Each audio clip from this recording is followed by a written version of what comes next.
Hi guys, welcome to L&D Home. Today we have another fall DIY for you. We are going to be making this beautiful pumpkin topiary hanging artwork. So excited about this one. It came out absolutely amazing. Let's go ahead and jump right in, see what we're gonna need and how we are gonna put this together. You're going to need 3 of these pumpkin signs from Dollar Tree. They have different colors and patterns. I just got the ones that had no glitter because I didn't feel like sanding it off. I originally thought I was going to be using the fronts, but I did not end up doing that.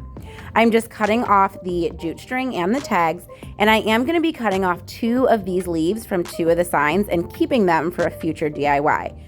I'm going to be leaving 1 of the leaves on the sign. That's going to be the top of my topiary, and I just thought it was perfect and it was going to be really cute. I'm going to be painting each of my pumpkins a different color. This one is going to be Plaster by Waverly, and I'm just going to slap the paint on there. Messy coat, 1 coat only. I want it to be kind of distressed for a little bit of that brown to show through, so you do not have to be perfect with this. Just brush on a really sloppy coat and you are good to go.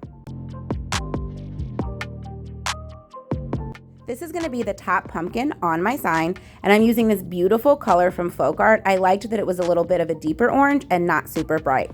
But again, slapping it on there. I am going to be careful around the stem because I am going to paint that a different color, but the rest of it, I'm just going ham and putting paint on it.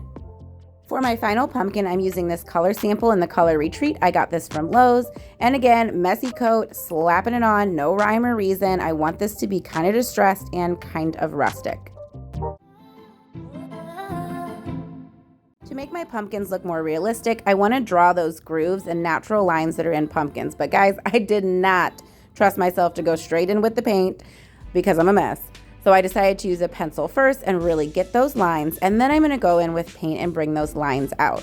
I'm going to be doing this on all 3 of my pumpkins. I'm using a really deep color, but lightening it up a little bit because I really want it to look more of a shadow and not super harsh. And I literally just smudged it on. Once it was dry, I did go in and erase my pencil lines.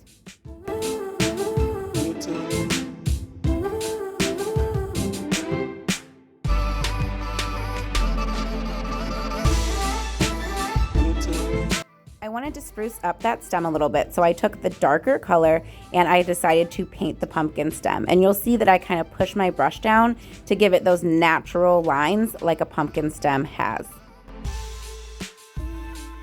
Since I didn't have anything to fill the holes on the top, for one of the holes, I'm actually just going to be using that leaf that I kept on there, tons of hot glue, and pushing it down so I can cover up that hole.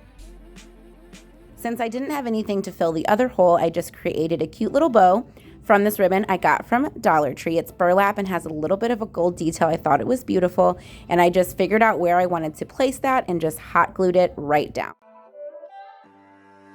To attach my pumpkins together, I just took the middle one and laid it right over that bottom pumpkin, used a pencil to draw a line, and then filled in that space with a ton of hot glue and just pushed down. And I'm going to be doing the same thing for my top pumpkin as well.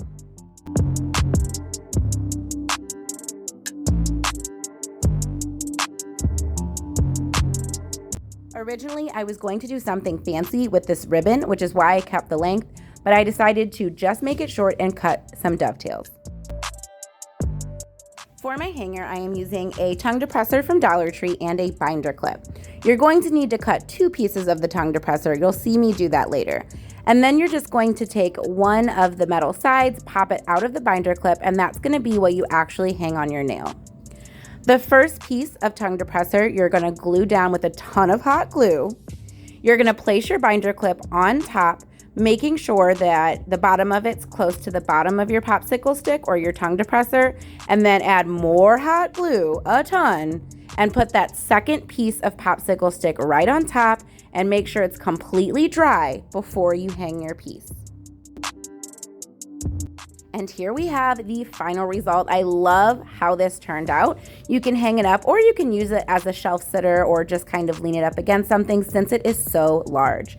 Thank you guys so much for watching this video today. Make sure you check out the video and the playlist up above and make sure you're subscribed. You don't want to miss out on any of our future videos. We love having you guys here. And as always, remember, you guys are awesome sauce.